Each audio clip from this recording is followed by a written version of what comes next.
ဖြစ်နိုင်တာနဲ့မဖြစ်နိုင်တာဘာတွေဟာဖြစ်နိုင်ပြီးတော့ဘာတွေကမဖြစ်နိုင်တာတော့ဘုရားမြတ်စွာဉာဏ်တော်10ပါးတထာဂတဗလလို့ခေါ်တဲ့ဘုရားရှင်ကိုရောမြတ်များသာရတဲ့အတိဉာဏ်စွမ်းပကားထဲမှာဌာနဌာနဉာဏ်ဆိုတာရှိတယ်ဌာနဆိုတာဖြစ်နိုင်စေရအကြောင်းရှိတယ်အဌာနဆိုတာဖြစ်နိုင်အကြောင်းမရှိဘူးလို့ဒီလိုအဓိပ္ပာယ်ရတယ်အဲ့ဒီဌာနအဌာနဆိုတဲ့စကားကိုယူပြီးတော့ဘုန်းကြီးတို့ဒီကနေ့ညဖြစ်နိုင်တာနဲ့မဖြစ်နိုင်တာဘုရားမြတ်စွာရဲ့ဌာနဌာန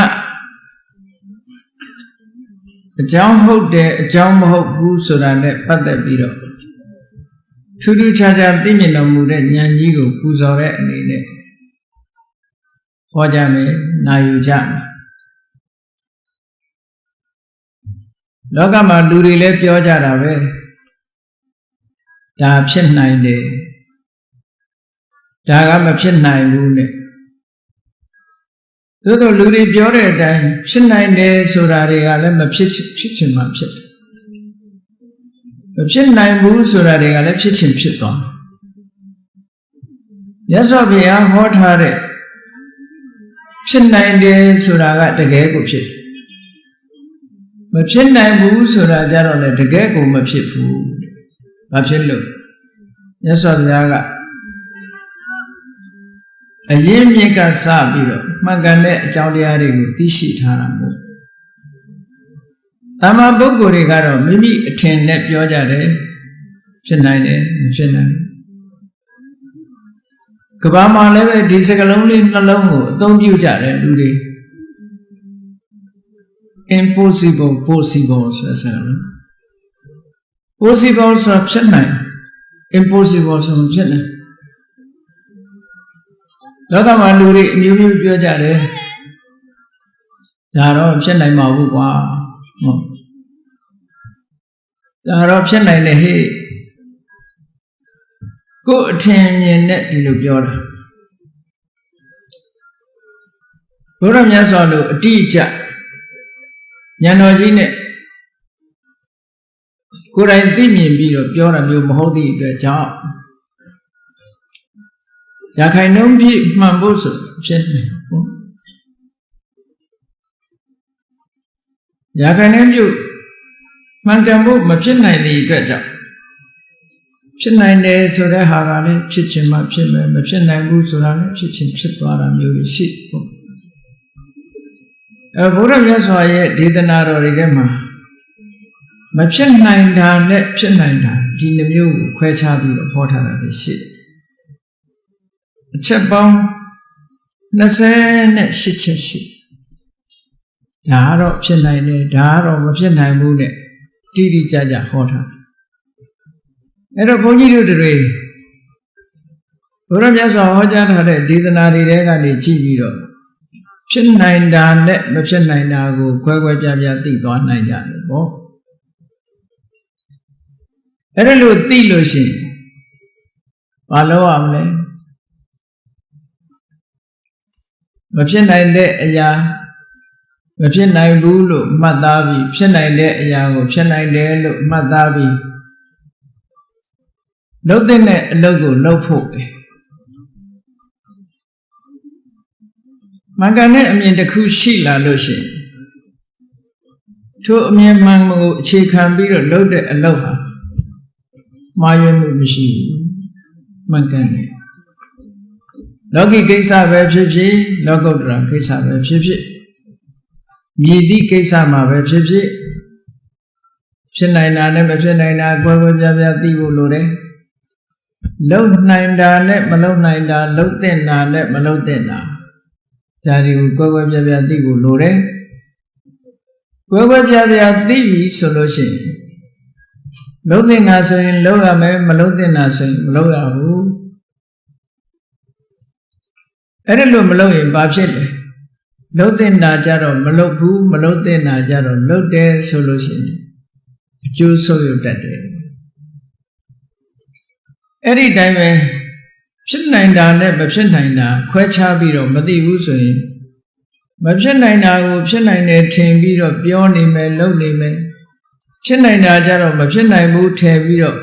ဘေးဖယ်ထားမယ်ဆိုရင်ဟောလွဲမှားမှုတွေအများကြီးဖြစ်လာနိုင်တာပေါ့ဘဝတစ်ခုလမ်းမှန်ရဖို့ဆိုတာဟာအသိဉာဏ်အမှန်တမ်းအရေးကြီးတယ်ပေါ့အဲ့ဒီအသိဉာဏ်အမှန်တမ်းအရေးကြီးတယ်အခုလိုတရားပွဲကြီးတွေကျင်းပပြီးတော့တရားနာကြတယ်ဆိုရင်ဘာအတွက်လဲလို့မေးအသိဉာဏ်အတွက်ပါတကယ်အဓိကအသိဉာဏ်ရသော်ဘုရားကိုယ်တိုင်ကဖြေထားတာရှိတယ်သုတ်တုတာလက်ပတိပညာကြားနာခြင်းနဲ့စိတ်ရှိပြီဆိုလို့ရှိရင်ပညာတွေရပါတယ်နာကြားမှုကိုအခြေခံပြီးတော့တရားနာတာကိုအကြောင်းပြုပြီးတော့မသိတာတွေသိလာသိပြီးသားတွေရှင်းသွားတရားနာတာဟာတရားကိုသင်ယူနေတာဖြစ်သည့်အတွက်ကြောင့်တဏှာကြီးလောက်နာလိုက်ရင်တဏှာကြီးလောက်သင်လိုက်တာပဲအဲ့ဒီသင်လိုက်လို့သိသွားတဲ့အသိတရားတွေဟာပျောက်သွားမှာမဟုတ်ဘူးတဲ့အကြောင်းအရာစကလုံးတော့မေ့ခြင်းမေ့သွားမယ်သို့တော့အသိပညာဆိုတာပျောက်မသွားဘူးကြာဘူးနာဝရှိနေသည့်အတွက်ကြောင့်ပြန်ပြီးဆင်ញင်သုံးသပ်တဲ့အခါမှာထိုကြားဘူးတဲ့အချက်လက်တွေကိုအခြေခံပြီးတော့အမှန်မှန်တွေကိုဝေဖန်ခွဲခြမ်းသိစွမ်းနိုင်တဲ့ပညာမျိုးသုတ္တနာမှာရှိသွား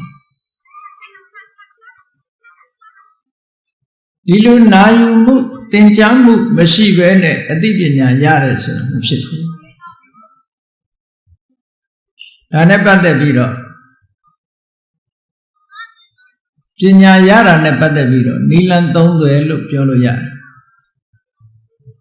အဲ့ဒီနီလန်သုံးသွယ်ကိုပဲပညာ၃မျိုးလို့လည်းပြောလို့ရတယ်အားလုံးကြားဖို့ကြလိမ့်မယ်သုတ္တမယပညာသို့မဟုတ်သုတ္တမယဉာဏ်စိတ္တမယပညာစိတ္တမယဉာဏ်ဘာဝနာမယပညာဘာဝနာမယဉာဏ်လို့ဒါပညာရဖို့ရနီလန်သုံးသွယ်ပဲမရဆိုတဲ့အဓိပ္ပာယ်ကထုတ်လုပ်တယ်ဖြစ်စီတယ်ဆိုတဲ့အဓိပ္ပာယ်ကိုပြောတာဗမာစကားနဲ့ကြတော့တစ်မျိုးဖြစ်မရဆိုတာမရတာကိုပြောတာမဟုတ်ဘူးเนาะသုတ္တမယဆိုတာဉာဏ်နာခြင်းကြောင့်ဖြစ်ပေါ်လာတဲ့ပညာကိုသုတ္တမယပညာလို့ပြောတယ်နားကကြားနာလိုက်ရလို့နားထောင်လိုက်ရလို့သင်ယူလိုက်ရလို့ရလိုက်တဲ့ပညာမှန်သမျှသုတ္တမယကြားနာခြင်းကထုတ်လုပ်ပေးတဲ့ပညာမျိုးတဲ့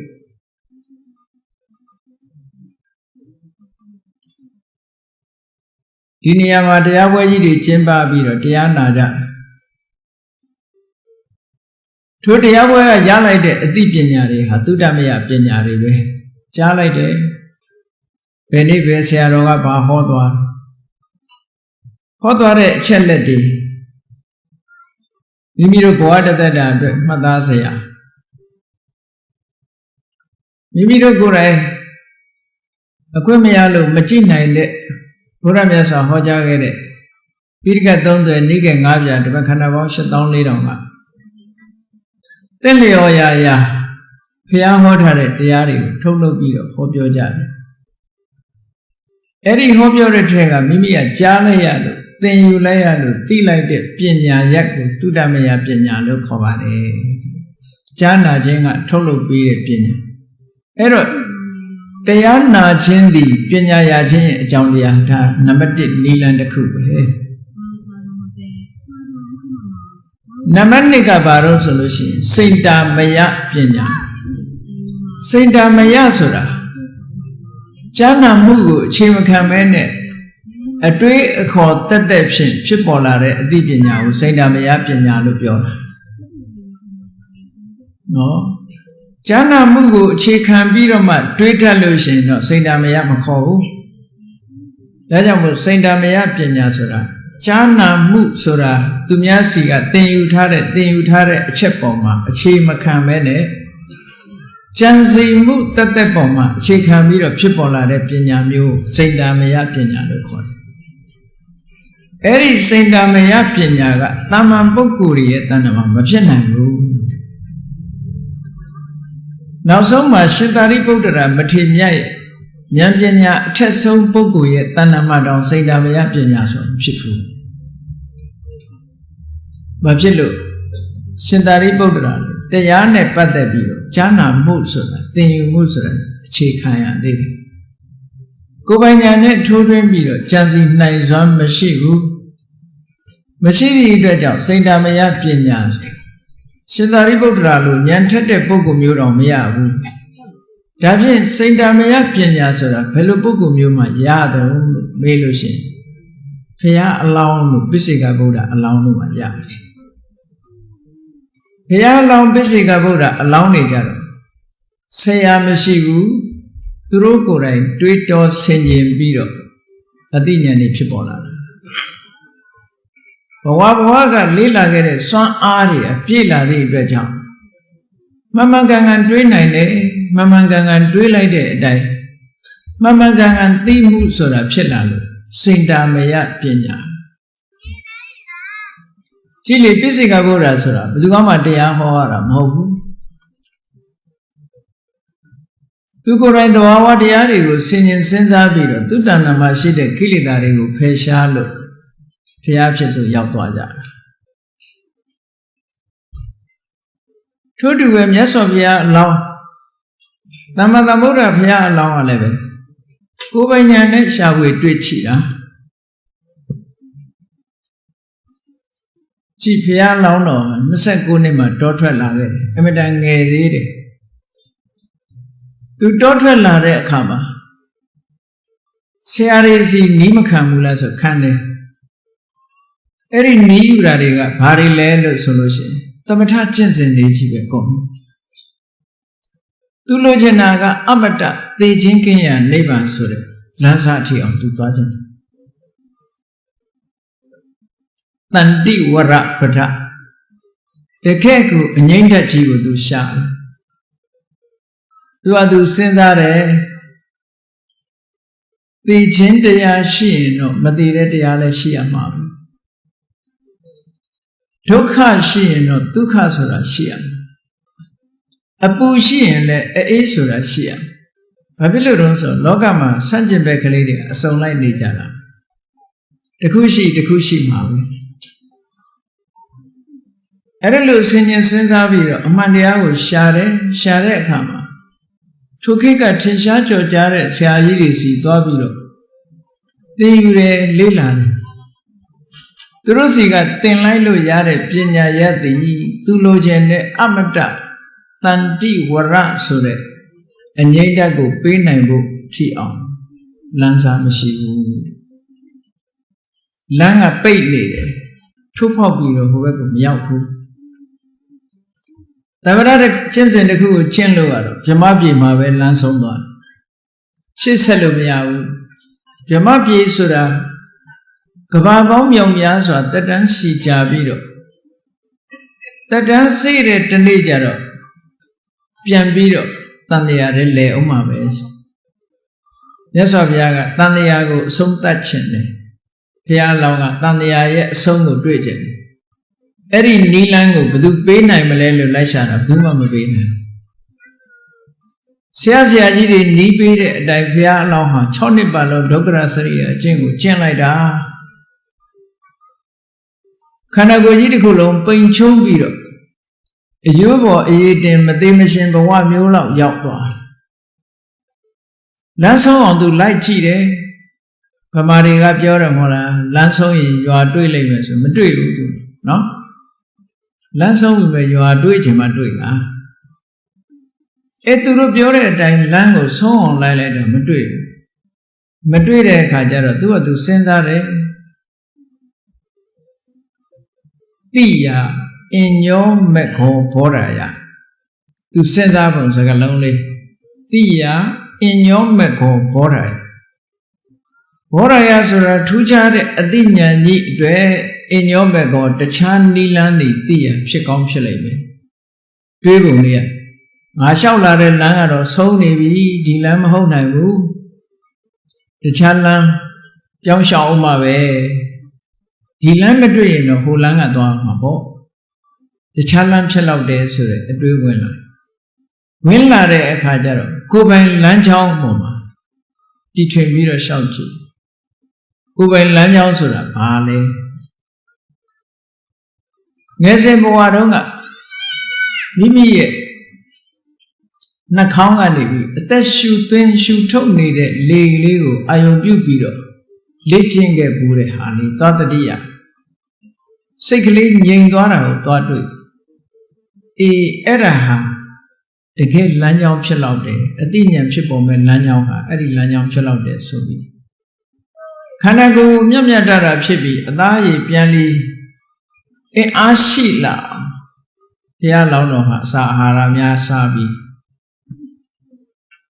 သူကိုယ်တိုင်ရှာဖွေတွေ့ရှိတဲ့လမ်းကြောင်းကိုရှောက်ကြည့်တယ်တဲ့တရားရှာကိုမှတွေ့ဆိုတဲ့အတိုင်းတရားဆိုတာအပြင်သွားရှာဖို့မဟုတ်ဘူးမိမိနှာခေါင်းပေါက်လေးက24နာရီရှူထုတ်နေတဲ့လေရှူသွင်းနေတဲ့လေလေးအဲ့ဒီထုတ်သွင်းလုံးနေတဲ့လေလေးပေါ်မှာအာယုံစိုက်ထားတာအဲ့ဒီအာယုံစိုက်ထားလိုက်တဲ့အခါတမာရီစွမ်းအားတွေရပြီးတော့ပထမဇန်ဒုတိယဇန်တတိယဇန်စတုထဇန်အဘိညာဉ်တွေရတယ်ဘုရားလောင်းကိုယ်ပိုင်လမ်းစဉ်နဲ့သွားလိုက်တာပထမယံမှာပုဗ္ဗေနိဝါဒလောတတိဉာဏ်တဲ့အတိတ်ဘဝတွေကိုကြည့်ကျင်လို့ရှိရင်မြင်နိုင်စွမ်းရှိတဲ့အဘိညာဉ်ဉာဏ်ကြီးရသွားဒုတိယယံရောက်တဲ့အခါကျတော့ဒိဗ္ဗစက္ခုဉာဏ်ဝေးတဲ့နေရာခြားကွယ်တဲ့နေရာသိငယ်တဲ့အရာတွေလှမ်းပြီးတော့ကြည့်နိုင်တဲ့တပိုင်းအိုင်လို့ခေါ်တဲ့ဒိဗ္ဗစက္ခုအဘိညာဉ်ကြီးကိုရမိုးတော့ရံရောက်တဲ့အခါကျတော့မိမိတဏ္ဍာမှာတန်တရားကညစ်ထေးလာတဲ့ကိလေသာအပူတွေအညစ်အကြေးတွေဖယ်ရှားပြစ်နိုင်တဲ့အာတဝခေယဉာဏ်ဆိုတာရဝိပဿနာလမ်းကြောင်းကိုပြောင်းလိုက်တာနဲ့တပြိုင်နက်မိုးတော့ရံမှာအာတဝခေယဉာဏ်ဆိုတာရအဲ့ဒီအာတဝခေယဉာဏ်ရလိုက်တာနဲ့ဘုရားဖြစ်သွားတာဘုရားဖြစ်တော့လည်းရောက်တယ်အဲ့ဒါကိုယ်ပိုင်လမ်းကြောင်းကပြောင်းလျှောက်တာပေါ့အဲ့ဒါလို့ကိုယ်ပိုင်လမ်းကြောင်းကပြောင်းလျှောက်လိုက်တဲ့အခါကိုလိုချင်တဲ့လမ်းဆုံးကိုတွေ့သွားတယ်တဲ့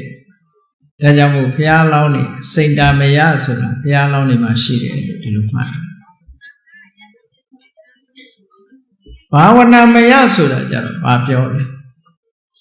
ကိုယ်တဏ္ဍာမှာအကျဉ်းချင်းအထက်ထက်ဖြစ်အောင်ကြိုးစားခြင်းကနေထုတ်လုပ်ပေးတဲ့ပညာမျိုး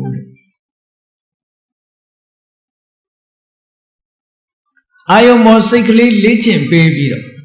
ဆိုပါစို့ခုနထွက်လေဝင်လေအာယုံလေးပေါ်မှာစိတ်ကလေးနဲ့အာယုံလေးနဲ့ထပ်တလဲလဲတွေ့နေအောင်လေ့ကျင့်ပေးတာ9မိနစ်က10မိနစ်10မိနစ်က15မိနစ်နာရီဝက်1နာရီ2နာရီ3နာရီဆိုတာလို့စင်ဆက်မပြတ်ထွက်လေဝင်လေလို့ဆိုတဲ့အာယုံလေးပေါ်မှာစိတ်ကလေးကိုကတ်ထားပြီးတော့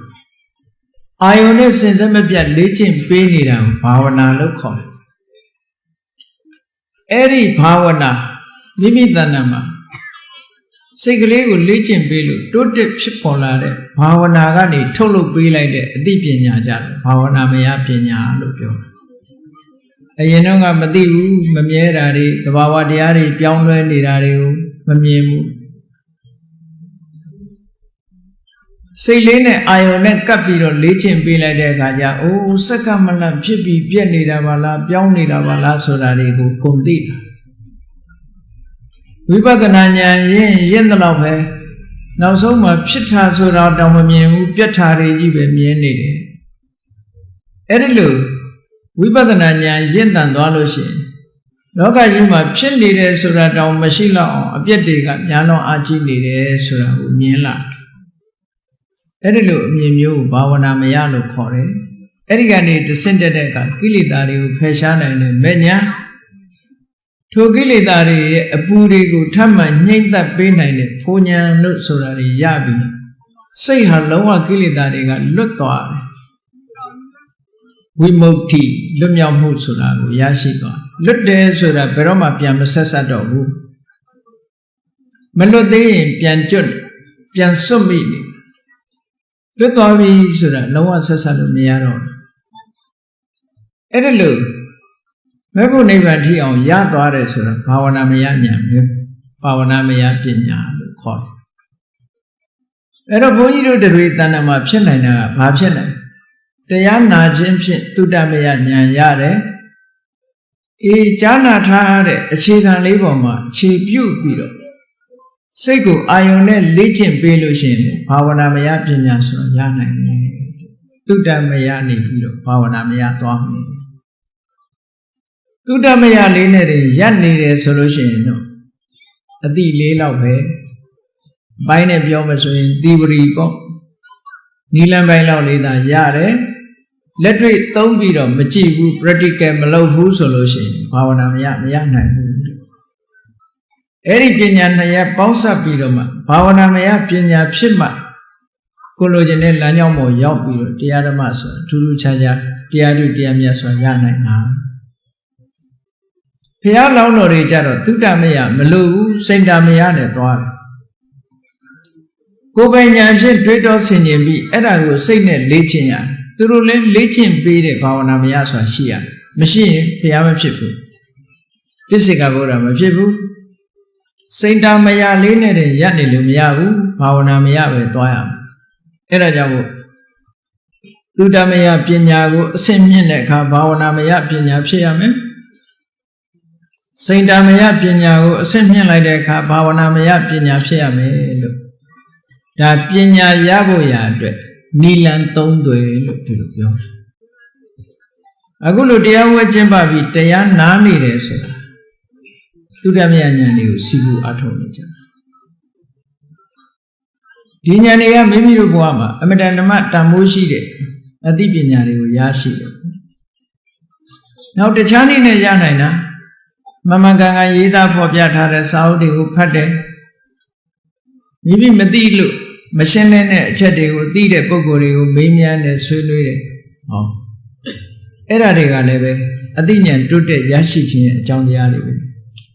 အဲ့ဒီနီးမပါဘဲနဲ့အသိဉာဏ်ရတယ်ဆိုတာလောကမှာမရှိဘူးအသိဉာဏ်ရဖို့ဆိုရင်အသိဉာဏ်ရခြင်းအကြောင်းကလောကဘယ်အရာပဲဖြစ်ဖြစ်လောကီကိစ္စပဲဖြစ်ဖြစ်အရာခတ်သိမ်းဟာဆိုင်ရာအကြောင်းတရားတွေရှိကြတာကြည့်ပဲအဲ့ဒီဆိုင်ရာအကြောင်းတရားတွေကိုမလုပ်ဘူးလို့ဆိုလို့ရှိရင်ဘာမှဖြစ်လာမှာမဟုတ်ဘူးဟုတ်ဒါကြောင့်မလို့ဘုရားမြတ်စွာသာသနာတော်မြတ်ကြီးနဲ့ကျုံနေတဲ့အချိန်လေးမှာသုတ္တမယဉာဏ်ရအောင်လည်းလုပ်ရမယ်ထိုသုတ္တမယဉာဏ်အခြေခံပြီးတော့ဘာဝနာမယဆိုတဲ့လက်တွေ့ကျင့်သုံးမှုကိုလည်းလုပ်ရမယ်တဲ့အဲ့ဒီနှစ်ခုနဲ့မှမိမိတို့ရဲ့ဘဝတန်ဖိုးရှိတဲ့ဘဝဖြစ်မှာလို့တရားချစ်ခင်သူတော်စင်ပြိဿတ်တို့အားလုံးဒီအသိလေးရှိထားကောင်းပြီမြတ်စွာဘုရားဟောထားတာသုတ္တမယဉာဏ်ရအောင်ဘုန်းကြီးတို့ပြောဖို့ရဖြစ်နိုင်တာနဲ့မဖြစ်နိုင်တာဘာတွေကဖြစ်နိုင်ပြီးတော့ဘာတွေမဖြစ်နိုင်တာတော့ဆို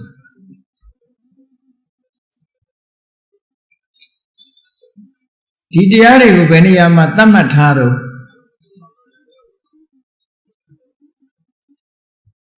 နိကေ9ရပ်ထဲမှာအင်္ဂုတ္တရနိကေဆိုတာရှိတယ်အဲ့ဒီအင်္ဂုတ္တရနိကေမှာအချက်တစ်ခုစီကိုစုပေါင်းပြီးတော့ထားတဲ့ဧကနိဗ္ဗတ်အဲ့ဒီဧကနိဗ္ဗတ်မှာ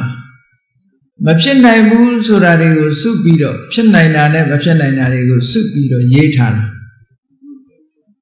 အဲ့ဒါတွေကိုမှတ်တမ်းတင်ထားတယ်အဲ့ဒီအင်္ဂုတ္တရနိကေကထုတ်လုပ်ပြီးတော့ဘုန်းကြီးတို့ဟောမယ်နောက်တစ်ခုကအဲ့ဒီအချက်လက်တွေကိုပဲ အဘိဓမ္မာ9ကျမ်းမှာအပါဝင်ဖြစ်တဲ့ဝိဘင်ကျမ်းပါဠိလိုဝိဘံကအဲ့ဒီဝိဘင်ကဝိဘင်ကျမ်းမှာပါရှိတဲ့မဖြစ်နိုင်ဘူးဖြစ်နိုင်တယ်ဆိုတဲ့အချက်လက်တွေနဲ့စုပေါင်းပြီးတော့ပြထားအဲ့ဒါတွေကိုပေါင်းစပ်ပြီးတော့ဘုန်းကြီးတို့ဖြစ်နိုင်တာနဲ့မဖြစ်နိုင်တာဒီကနေ့ညကြားနာကြရဖို့ပါကဲစပြီးပြောရမယ်ဆိုလို့ရှိရင်စัจ java လာတစ်ခု universe စัจ java လာတစ်ခုမှာစัจ java လာဆိုတဲ့စကားလုံးကပါဠိစာပေထဲမှာတော်တော်လေးနောက်ကျမှဝင်လာစောစောပိုင်းကတော့လောကဓာတုဆိုစကားလုံးကိုသုံးပြုမြတ်စွာဘုရားကိုယ်တိုင်သုံးတဲ့စကားလုံးကလောကဓာတုလေဒီချိန်တုန်းကမြန်မာနိုင်ငံမှာဒီကနေ့ခေတ်ပညာလို့ခေါ်နေတဲ့ပညာရပ်ကိုလောကဓာတ်ပညာလို့ဒီလိုခေါ်ခဲ့ဦးတယ်ဒီချိန်လောကဓာတ်ပညာလို့ခေါ်တယ်အေးမြတ်စွာဘုရားကလောကဓာတုဆိုတဲ့စကားလုံးသုံးလိုက်တာဒီ universe ဆိုတဲ့စัจ java လာကိုပြောတာပဲ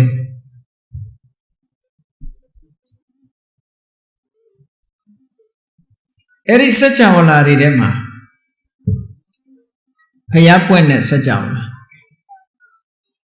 အဲ့ဒီဖျားပွင့်တဲ့စัจ java လာမှာဖျားနှစ်စုတပြိုင်နဲ့ပွင့်နိုင်သလားမြတ်စွာဘုရားကအဲ့ဒါကိုဟောတယ်လောကဓာတ်တစ်ခုထဲမှာဖျားနှစ်စုပွင့်တယ်ဆိုတာမဖြစ်နိုင်ဘူးဒါမဖြစ်နိုင်တာနော်ဖြစ်နိုင်တာကဘာလို့လောကဓာတ်တစ်ခုထဲမှာဆိုလို့ရှိရင်သို့မဟုတ်စัจ java လာတစ်ခုမှာဖျားတစ်စုသာပွင့်တာသာဖြစ်နိုင်တယ်ဟောဖြစ်နိုင်တာနဲ့မဖြစ်နိုင်တာစัจ java လာတစ်ခုမှာဖျားတစ်စုသာပွင့်တယ်တပြိုင်နက်ကိုပြောတာနော်အပုပ္ပံအသတိမှာဖျားနှစ်စုစัจ java လာတစ်ခုထဲမှာပြိုင်ပြီးတော့ပွင့်တာမဖြစ်နိုင်ဘူးတဲ့ဖျားတစ်စုသာပွင့်နိုင်တယ်ဒါတစ်ခုမှရ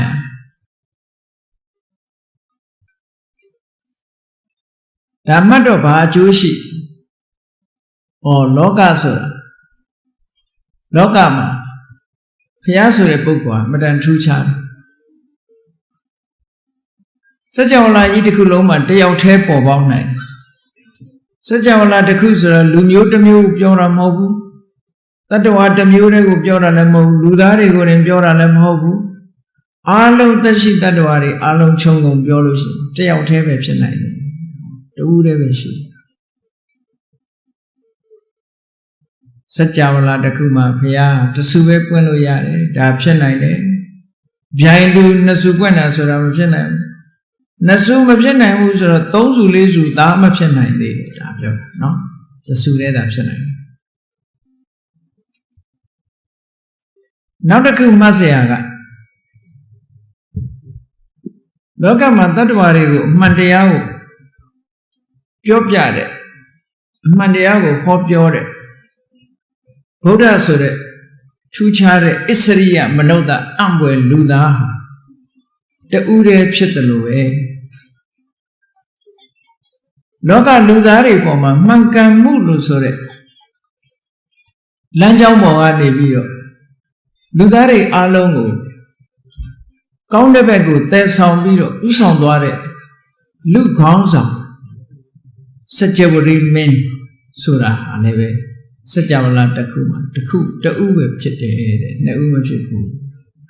ဒါလည်းနှစ်ဦးပဲဖြစ်နိုင်တဲ့ပုဂ္ဂိုလ်ပဲစัจ java လာတစ်ခုမှာစัจ java ရိမင်းနှစ်ဦးပြိုင်တူပေါ်တယ်ဆိုတာမဖြစ်နိုင်ဘူး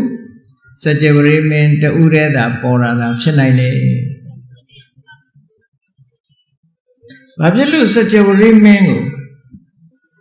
တန်ဖိုးထားရတယ်လဲလို့ဆိုသူစัจ java မင်းပေါ်တဲ့အချိန်လောကမှာရှိတဲ့လူသားတွေရွှေခေတ်လို့ခေါ်ရလောက်အောင်အကောင်းဆုံးအခြေအနေကိုရရှိဘယ်သူကဥဆောင်တာ စကြဝဠာမင်းကဥဆောင်စကြဝဠာမင်းကလူတွေကိုမှန်ကန်တဲ့လမ်းကြောင်းပေါ်မှာတင်ပေးတယ်သို့တော့သူတင်ပေးတဲ့လမ်းကနိဗ္ဗာန်လမ်းကြောင်းမဟုတ်ဘူးနတ်ပြည်လမ်းကြောင်းသူနိဗ္ဗာန်လမ်းကြောင်းကိုတင်မပေးနိုင်ဘူးစကြဝဠာမင်းတင်ပေးလိုက်တဲ့လမ်းကနတ်ပြည်သွားတဲ့လမ်းဘုရားမြတ်စွာတင်ပေးတဲ့လမ်းကနတ်ပြည်လမ်းနဲ့မကဘူးနိဗ္ဗာန်သွားတဲ့လမ်းမှာတင်ပေးတယ်ဒီလိုထူးခြားဒါကြောင့်မို့လူတိုင်းဟာအပင်ငယ်ရဲ့မကြပဲနဲ့နတ်ပြည်ရောက်အောင်ပို့ဆောင်နိုင်တယ်ဆိုတာလေနည်းတဲ့စွမ်းရည်တတ်တယ်မဟုတ်ဘူးလမ်းကြောင်းအမှန်ပေါ်မှာတင်ပေးတာဒီကနေ့ခေတ်မှာနော်ဖျားဆိုတဲ့ပုံကိုယ်ကြီးမှန်ကန်တဲ့လမ်းကြောင်းပေါ်မှာတင်မပေးနိုင်တာတွေအများကြီးလမ်းကြောင်းမှအောင်လုပ်ပေးထားတာတွေအများကြီးလူတွေကပြောကြတယ်ဘာသာအမျိုးမျိုးသူတို့လည်းဖျားဟိုကလည်းဖျားဒီကလည်းဖျားအဲ့ဖျားဆိုတဲ့ပုံကိုယ်ကြီးညွှန်ကြားထားတဲ့အတိုင်းလိုက်လို့ရှင်မှန်ကန်တဲ့လမ်းကြောင်းပေါ်ရောက်ဖို့နောက်ဆုံးမှာနိဗ္ဗာန်လမ်းကြောင်းရောက်ဖို့နေသာနတ်ပြည်ရောက်ဖို့လမ်းကြောင်းတော့ခက်ခဲဘုရားမြတ်စွာလက်ထက်တော်ခါကာလတုန်းကလူတကာကကိုးကွယ်ပြီးယုတိလေးစားရတဲ့အာဇီဝကဂိုင်းကြီးဆိုတာရှိအဲ့ဒီအာဇီဝကအကျင့်ကိုစွန်းစွန်းတမန်ကျင့်သွားတဲ့ပုဂ္ဂိုလ်တွေမြတ်စွာဘုရားကိုပြပိုက်တယောက်ကမေးတယ်အရှင်ဘုရားအာဇီဝကတွေဘဝကနေလွတ်မြောက်သွားတဲ့အာဇီဝကမျိုးအရှင်ဘုရားတွေ့ဘူးလားလို့ဆိုမြတ်စွာဘုရားကငါဉာဏ်တော်ကြီးနဲ့60တကဘာထိအောင်အာဇီဝကတူးတလေများနတ်ပြည်ရောက်တာရှိသလားလွတ်မြောက်သွားတာရှိသလားလို့ငါလေ့လာကြည့်ဘူးတယ်လေ့လာကြည့်တဲ့အခါကျတော့ဘဝကနေလွတ်မြောက်သွားတဲ့အာဇီဝကဆိုတာတရားမှမရှိဘူးတဲ့အဲ့ဒီထဲမှာလည်းပဲဘဝကမလွတ်မြောက်တော့မှနတ်ပြည်ရောက်တဲ့အာဇီဝကဘယ်လောက်ရှိသလဲလို့ဆိုလို့ရှိရင်60တကဘာထဲမှာ1ယောက်ပဲရှိတယ်ကျန်တဲ့ဟာတွေကအကုန်လုံးအောက်ရှိုးကုန်ကြတာကြီးဘယ်လောက်နစ်နာနော်ဘယ်လောက်နစ်နာလမ်းကြောင်းမှားရင်မနစ်နာပြီဘူးလားနစ်နာတယ်အေးစကြဝဠာမင်းကြီးကြတော့လူတွေကိုသူကမှန်ကန်တဲ့လမ်းကြောင်းပေါ်တင်ပေးနိုင်တယ်ဘယ်လိုတင်ပေးတာလဲသူတင်ပေးတာရှင်းရှင်းလေးပဲပါနောနဟန္တဘောဟေးသူများတဲ့တတ်နဲ့အထိဏနာထိတဗံသူတော်ဥစ္စာမတရားမယူနဲ့ကာမေတုမိစ္ဆာနစရိတဗံမကောင်းတဲ့ကာမဂုဏ်အာယုန်နဲ့ပတ်သက်တဲ့မှားယွင်းတဲ့အချက်တွေမကျင့်ကြနဲ့မုတာနပဏိတဗံလိမ့်မပြောကြနဲ့မစ္ဆပါဏနပတ္တဗံမူရစေဝတေတရဲ့မတော့ကြနဲ့တဲ့ဒီ၅ခုပဲဟောအဲ့ဒါလုံလို့ရှိရင်လူတွေဟာနတ်ပြည်လမ်းကြောင်းကြီးပွင့်နေမှာပဲ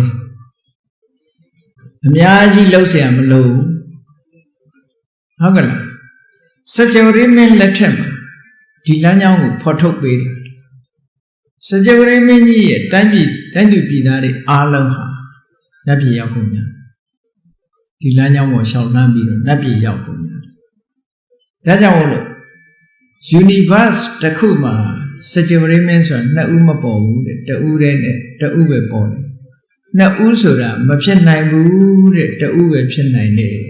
ဟောတာလေဖြစ်နိုင်တာနဲ့မဖြစ်နိုင်ဘူးဒါကိုပြောတယ်ဒါကအခြေခံအားဖြင့်မှတ်သားစရာလေးတစ်ခုနောက်တစ်ခုဖြစ်နိုင်တာနဲ့မဖြစ်နိုင်တာတွေဘာတွေလဲလောကလူတွေဟာ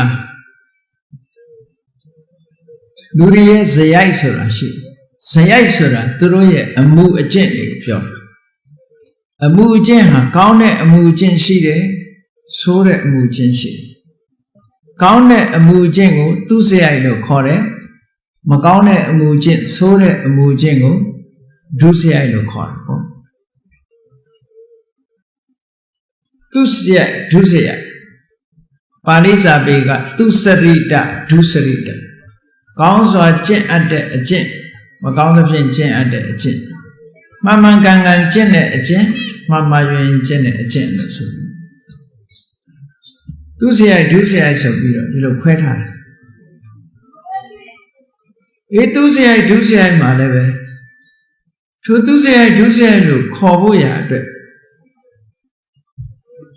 ဘာတွေနဲ့ပြုလုပ်လာတဲ့သူစရိုက်ဒုစရိုက်လဲလို့မေးလို့ရှိရင်စိတ်ထဲကကြံတွေးတဲ့သူစရိုက်ရှိတယ်စိတ်ထဲကကြံတွေးတဲ့ဒုစရိုက်ရှိတယ်နှုတ်ကပြောတဲ့ဒုစရိုက်ရှိတယ်နှုတ်ကပြောတဲ့သူစရိုက်ရှိတယ်ကိုယ်ထိလက်ရောက်လှုပ်တဲ့ဒုစရိုက်ရှိတယ်ကိုယ်ထိလက်ရောက်လှုပ်တဲ့သူစရိုက်ရှိတယ်လူတွေမှာစိတ်ကတွေးတယ်နှုတ်ကပြောတယ်ကိုယ်ထိလက်ရောက်လှုပ်တယ်ဆိုတဲ့အလုပ်တစ်ခုနဲ့ပတ်သက်ပြီးတော့သုံးမျိုးခွဲလိုက်တဲ့အဲ့ဒီလိုသုံးမျိုးခွဲပြီးတော့အကောင်းဆုံးကိုခွဲကြည့်အဲ့ဒီလိုအကောင်းဆုံးကိုအရင်ခွဲကြည့်ပြီးတဲ့အခါမှာဖြစ်နိုင်တာနဲ့မဖြစ်နိုင်တာကိုစဉ်းစားရမှာဆိုပါစို့မနောဒုစရိုက်တဲ့ဘယ်ဟာတွေကိုမနောဒုစရိုက်ခေါ်တာလို့ဆိုအဘိဓါသူများပစ္စည်းကိုကိုယ်ပစ္စည်းဖြစ်ဖို့အတွက်ကြံတွေးတဲ့လောဘသူများပစ္စည်းကိုကိုယ်ပစ္စည်းပြုလုပ်လို့တဲ့လောဘဒါကိုအဘိဓါလို့ခေါ်တယ်စိတ်ထဲမှာဖြစ်တာနော်ဒီလူဒုက္ခရောက်သွားပါစေအကျိုးမဲ့ဖြစ်သွားပါစေလို့အမုန်းတရားကိုရှင်ထဲကပွားပြီးတော့လူတယောက်ရဲ့ပျက်စီးရပျက်စီးကြောင်းဒေါသနဲ့ကြံတွေးတာကဗျာပါဒကံကံဤအကျိုးတရားတွေကိုညှင်းပယ်တာကမိစ္ဆာဒိဋ္ဌိကံကိုလက်မခံဘူးဓမ္မလွန်ဘဝဆိုတာလက်မခံဘူးကုသိုလ်ကံအကုသိုလ်ကံရဲ့အကျိုးရှိတယ်ဆိုတာလက်မခံဘူးညှင်းပယ်တယ်မိစ္ဆာဒိဋ္ဌိအဲ့ဒီသုံးမျိုးကိုမနောဒုစရိုက်လို့ခေါ်တယ်စိတ်နဲ့ပြုလုပ်တဲ့အကျင့်ဆုံးတဲ့အဲ့ဒီစိတ်ထဲမှာဖြစ်ပေါ်လာတဲ့စိတ်နဲ့ပြုလုပ်တဲ့အကျင့်စိုးဟာတဲ့မြတ်စွာဘုရားအဲ့ဒီအကျင့်စိုးရဲ့လိုချင်စရာနှစ်သက်စရာမျက်နှိုးစရာကောင်းတဲ့အကျိုးတရားဆိုတာအကျိုးတရားကိုထုတ်လုပ်မယ်ဆိုတာမဖြစ်နိုင်ဘူးတဲ့ဆိုလိုတာကဒုစရိုက်ရဲ့အကျိုးတရားကောင်းကျိုးဆိုတာဘယ်တော့မှမဖြစ်ဘူးဒုစရိုက်တရားကကောင်းကျိုးထုတ်လုပ်တယ်ဆိုတာမဖြစ်နိုင်ဘူးဖြစ်နိုင်တာကဒုစရိုက်တရားကဆိုးကျိုးကိုသာထုတ်လုပ်တယ်အဲ့ဒါကဖြစ်နိုင်တာဟောဖြစ်နိုင်တာနဲ့မဖြစ်နိုင်ဒုစရိုက်ဆိုလို့ရှိရင်မကောင်းတဲ့အကျိုးကိုပေးတယ်လူတွေကထင်ကောင်းထင်လိမ့်မယ်လူတယောက်ဒုစရိုက်တွေလုပ်ပြီးတော့ကြီးပွားတိုးတက်နေတာကိုဒုစရိုက်ကြောင့်ကြီးပွားတိုးတက်တယ်လို့ထင်ကောင်းထင်လိမ့်မယ်ဒါဒုစရိုက်ကြောင့်ကြီးပွားနေတာမဟုတ်ဘူးအတိတ်ဘဝကသူလုပ်ခဲ့တဲ့ကုသိုလ်ကံကအကျိုးပေးနေတာကုသိုလ်ကံရဲ့အကျိုးကိုခံစားနေရတာလုံလဝိရိယရဲ့အကျိုးကိုခံစားနေရတာဒီလောက်ပဲဒုစရိုက်ကအကျိုးပေးပြီဆိုလို့ရှိရင်ဘယ်တော့မှကောင်းကျိုးချမ်းသာမရနိုင်ဘူးအဲ့ဒါကြောင့်မလို့ဒုစရိုက်ရဲ့ဆိုးကျိုးဆိုတာဖြစ်နိုင်တယ်ဒုစရိုက်ရဲ့ကောင်းကျိုးဆိုတာမဖြစ်နိုင်ဘူးဟောဖြစ်နိုင်တယ်မဖြစ်နိုင်ဘူးဆိုတာလုံးဝသေချာပေါက်ပြောတဲ့စကားတစ်ခုဖြစ်ခြင်းဖြစ်မယ်မဖြစ်ခြင်းမဖြစ်ဘူးပြောတာမဟုတ်ဘူးဖြစ်နိုင်တယ်နဲ့မဖြစ်နိုင်ဘူးပြောတာနော်မဖြစ်နိုင်ဘူးဆိုတာ impossible ဖြစ်နိုင်တယ်ဆိုတော့ possible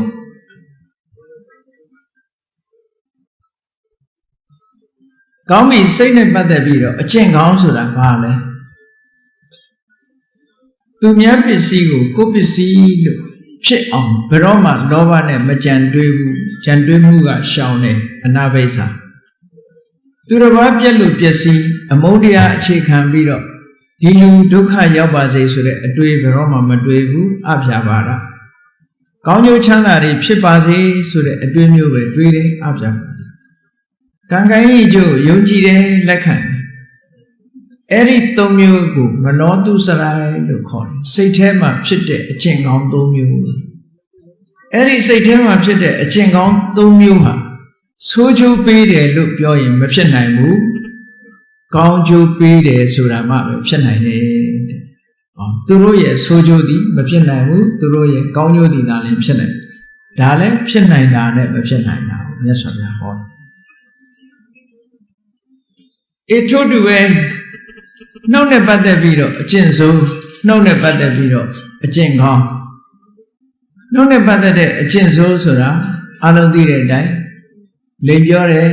လူနဲ့တူမတက်အောင်ဂုံးတိုက်တယ်ဆဲတယ်အကျိုးမရှိတဲ့စကားတွေကိုပြောတယ်အဲ့ဒါကိုဝစီဒုစရိုက်လို့ခေါ်တာပဲအဲ့ဒီဝစီဒုစရိုက်ကကောင်းကျိုးချမ်းသာပေးတယ်ဆိုတာမဖြစ်နိုင်ဘူးမကောင်းကျိုးပေးတယ်ဆိုတာသာဖြစ်နိုင်တယ်မြတ်စွာဘုရားပြောလို့ပေါ့ဆိုလိုတာကဝစီဒုစရိုက်ရဲ့အကျိုးဟာအဆိုးပဲဖြစ်ရအကောင်းဘယ်တော့မှမလာဘူးလို့သူပြောနှုတ်နဲ့ပတ်သက်တဲ့အကျင့်ကောင်းကြတော့ဘာလို့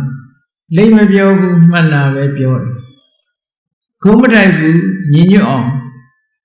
စိတ်ဆက်ပေးမဆဲဘူးရင်ကျေးတဲ့စကားနဲ့ပြောတယ်အကျိုးမရှိတဲ့စကားတွေမပြောဘူးအကျိုးရှိတဲ့စကားတွေကိုပြောတယ်ဟောဒါနှုတ်နဲ့ပတ်သက်တဲ့အကျင့်ကောင်းအဲ့ဒီနှုတ်နဲ့ပတ်သက်တဲ့အကျင့်ကောင်းရဲ့မကောင်းကျိုးဆိုတာမဖြစ်နိုင်ဘူးတဲ့နှုတ်နဲ့ပတ်သက်တဲ့အကျင့်ကောင်းရဲ့အကျိုးဟာကောင်းကျိုးသာဖြစ်နိုင်တယ်ဒါလည်းဖြစ်နိုင်တာနဲ့မဖြစ်နိုင်တာကိုမြတ်စွာဘုရားဟောတယ်နောက်တစ်ခုကကိုယ်ဒီလက်ရောက်လုပ်တဲ့အကျင့်ကောင်းတဲ့အကျင့်ဆိုးအကျင့်ဆိုးဆိုတာဘာလဲတတ္တဝါတွေအသက်ကိုကိုယ်ဒီလက်ရောက်တတ်တယ်သူများပစ္စည်းကိုကိုယ်ဒီလက်ရောက်မတရားသဖြင့်ယူတယ်သူတစ်ပါးသားမယားကိုအကျွလွန်ရမယ့်ပုဂ္ဂိုလ်တွေနဲ့ကျွလွန်တယ်ကာမဂုဏ်နဲ့ပတ်သက်ပြီးတော့ဖောက်ပြန်တယ်ဒါကိုအကျင့်ဆိုးလို့ပြောအဲ့ဒီနေရာမှာကာမေတုမိစ္ဆာစာရကာမေတုမိစ္ဆာစာရလူတွေပြောလို့ရှိကြတယ်အမျိုးသားတွေကမိစ္ဆာစာရဖြစ်ဖို့အတွက်အမျိုးသမီး20ရှိအမျိုးသမီး20ကိုကျမ်းဂန်တွေကဘယ်လိုပြောလဲအမျိုးအစားခွဲကြည့်လိုက်လို့ရှိရင်ဆရာတော်ကြီးတွေကအကျဉ်းချုပ်ကလေးလောက်ပြထားမှတ်လို့လွယ်အောင်လို့မာပိဘာနဲ့ဘာညာဂောဒန္တတာအမျိုးသမီး10ယောက်မာဆိုတာမာတုရခိတအမေရဲ့အုပ်ထိန်မှုအောက်မှာရှိတဲ့အမျိုးသမီးပိဆိုတာအဖေရဲ့ထိမ့်သိမ်းဆောင်ရှောက်မှုအောက်မှာပိတုရခိတအဖေရဲ့ထိမ့်သိမ်းဆောင်ရှောက်မှုအောက်မှာရှိတဲ့အမျိုးသမီးအဲ့ဒါတွေနဲ့ကျွလွန်လို့ရှိရင်ကာမိတုဝိဆ္ဆာဖြစ်တယ်ယောက်ျားတွေနော်မာပိအမေကထိမ့်သိမ်းဆောင်ရှောက်တယ်အဖေကထိမ့်သိမ်းဆောင်ရှောက်တယ်အမေအဖေနှစ်ယောက်စလုံးကထိမ့်သိမ်းဆောင်ရှောက်တယ်ဒါမိဘအစုံရှိတဲ့ပုံတခါတလေကျတော့အမေသာရှိတယ်အဖေမရှိတော့အဖေသာရှိတယ်အမေမရှိဘူးလားအဲ့ဒါမျိုးရှိတယ်နော်မိဘနှစ်ပါးမစုံတော့ဘူးစုံသေးတယ်ဟောတာကြည့်အမေရဲ့ဆောင်ရှောက်မှုခံရတဲ့အမျိုးသမီး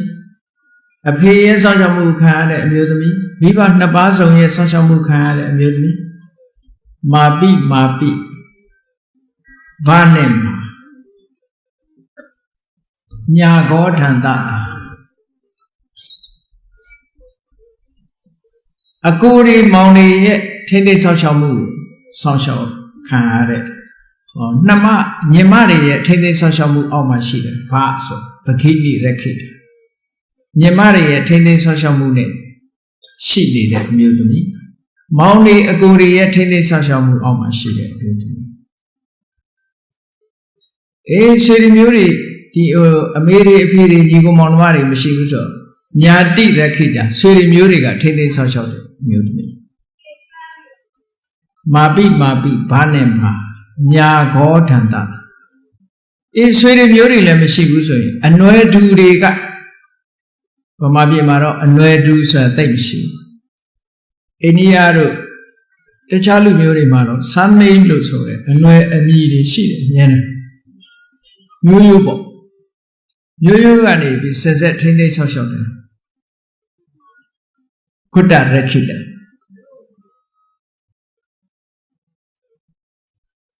mà bị bán này mà nhà khó thằng ta Dhamma Rakhita để ở trên mọi người thấy đây sao sao đấy em nhớ tụi mình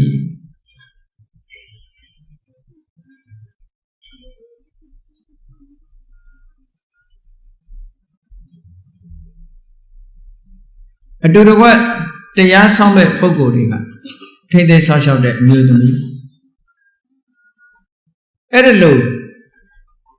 Loka mà bị ba nem ba nhà có đàn tạ ra sang bố bạ ô đã cảm ơn đám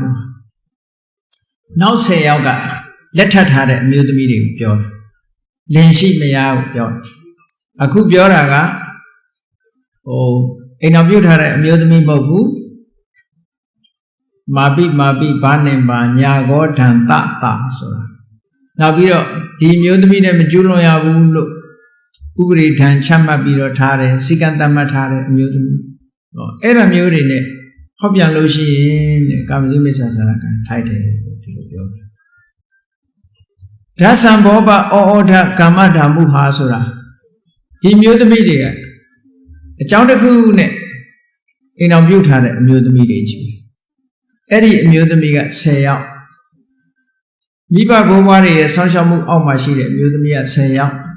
ပေါင်းလိုက်တဲ့အခါကျတော့အမျိုးသမီး20အဲ့ဒီ20နဲ့ဖောက်ပြန်တဲ့ယောက်ျားသည်ကာမိတုမိစ္ဆာစာရလို့ဒီလိုပြောတာနော်ဒီကောင်းပြီအသေးစိတ်မပြောတော့ဘူးအဲ့ဒီမှာကာမိတုမိစ္ဆာစာရဒီအကျင့်ဆိုးမိမိတဏ္ဍာမှာကာယကံနဲ့ပတ်သက်တဲ့အကျင့်ဆိုးရှိပြီဆိုလို့ရှိရင်ထိုအကျင့်ဆိုးရဲ့ကောင်းကျိုးချမ်းသာဆိုတာမဖြစ်နိုင်ဘူးတဲ့အကျင့်ဆိုးရဲ့ဆိုးကျိုးသာဖြစ်နိုင်တယ်ဖြစ်နိုင်တာနဲ့မဖြစ်နိုင်ဘူးဒါဖြင့်ကာယကံနဲ့ပတ်သက်တဲ့ကောင်းကျိုးကောင်းတဲ့အကျင့်ဆိုတာဘာလဲကာယတုစရိုက်ဆိုတာဘာလဲလို့ဆိုလို့ရှိရင်ပါဏာတိပါဒကရှောင်းတယ်အရိဏဒါနကရှောင်းတယ်ကာမိတုမိစ္ဆာစာရရှောင်းတယ်အဲ့ဒါလို့ရှောင်းကျင်မှုကကောင်းကျိုးချမ်းသာကိုဖြစ်ပေါ်စေတာဖြစ်နိုင်တယ်တဲ့မကောင်းကျိုးကိုပေးတယ်ဆိုတော့မဖြစ်နိုင်ဘူးလို့မြတ်စွာဘုရားကဒုစရိုက်10ပါးနဲ့ပတ်သက်ပြီးတော့ကောင်းကျိုးဆိုးကျိုးဆိုတာဓမ္မနိယာမလောကနိယာမသဘာဝအတိုင်းသတ်မှတ်ထားချက်အတိုင်းပဲရှိတယ်ပြောင်းလဲဖောက်ပြန်ပြီးတော့သူစရိုက်ကကောင်းကျိုးဒုစရိုက်ကကောင်းကျိုးကိုထုတ်လုပ်တယ်သူစရိုက်ကဆိုးကျိုးကိုထုတ်လုပ်တယ်ဆိုတာလုံးဝမဖြစ်နိုင်ဘူးဒါပြောတာနော်သူစရိုက်ကကောင်းကျိုးချမ်းသာကိုပေးတာကဖြစ်နိုင်တယ်ဒုစရိုက်က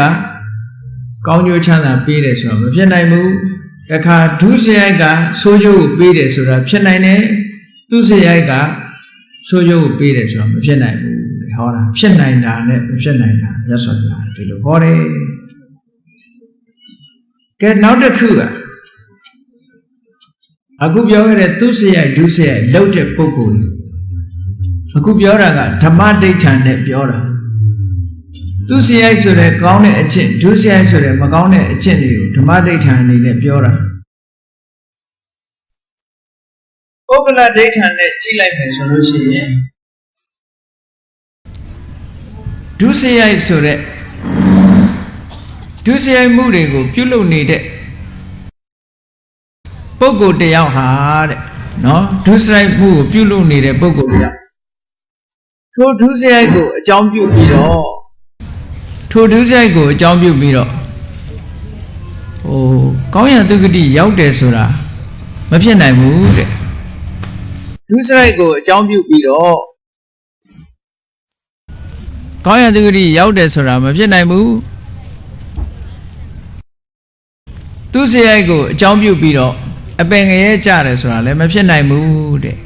ဟောဒုစရိုက်ဒီဟူသောအကြောင်းကြောင့် အပင်ငရဲကြတာသာဖြစ်နိုင်ပြီးတော့သူစရိုက်ဒီဟုသောအကြောင်းကြောင့်ကောင်းရန်ဒုက္ခတိရောက်ထားတာဖြစ်နိုင်တယ်လို့ဒီလိုမြတ်စွာဘုရားသခင်ကိုရောမြတ်ကဖြစ်နိုင်တာနဲ့မဖြစ်နိုင်တာကိုဒီလိုဟောပြောတယ်ဒါဖြစ်နိုင်တာနဲ့မဖြစ်နိုင်တာနဲ့ပတ်သက်ပြီးတော့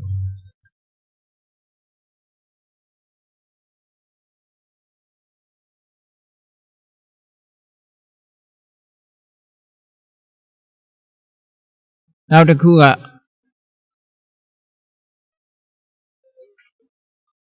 မြတ်စွာဘုရားက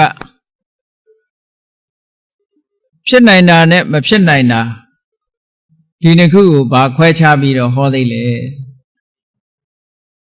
ဒါကြတော့သောတာပန်ပုဂ္ဂိုလ်နဲ့ပတ်သက်ပြီးတော့ပြောရမှာဒိဋ္ဌိတမ္ပန္နလို့ခေါ်တဲ့မဂ္ဂန်နဲ့အမြင်တစ်ခုကိုရရှိထားတဲ့သောတာပန်ပုဂ္ဂိုလ်တယောက်ဟာသူသောတာပန်ပုဂ္ဂိုလ်နဲ့ပတ်သက်ပြီးတော့ဖြစ်နိုင်တာနဲ့မဖြစ်နိုင်တာကိုဘုန်းကြီးတို့တွေမှတ်သားရမှာဖြစ်တယ်နော်သောတာပန်ပုဂ္ဂိုလ်တယောက်ဟာသင်္ခါရတရားကိုနေဆာလို့ဘယ်တော့မှမရှိမှတ်တော့ဘူးသင်္ခါရတရားမှန်သမျှသောတာပန်ပုဂ္ဂိုလ်တွေကနေဆာလို့ဘယ်တော့မှမမြင်ဘူးအဲ့တော့ဒိဋ္ဌိတမ္ပန္နပုဂ္ဂိုလ်အနေနဲ့သောတာပန်ပုဂ္ဂိုလ်အနေနဲ့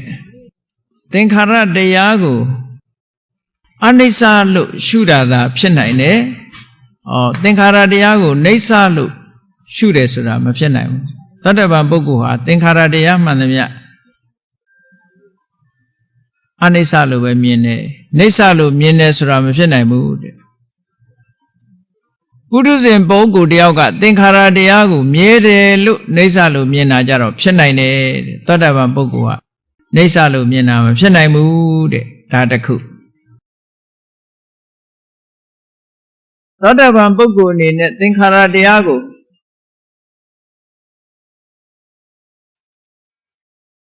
ဒုက္ခလို့မြင်တာဟာမဖြစ်နိုင်ဘူးတဲ့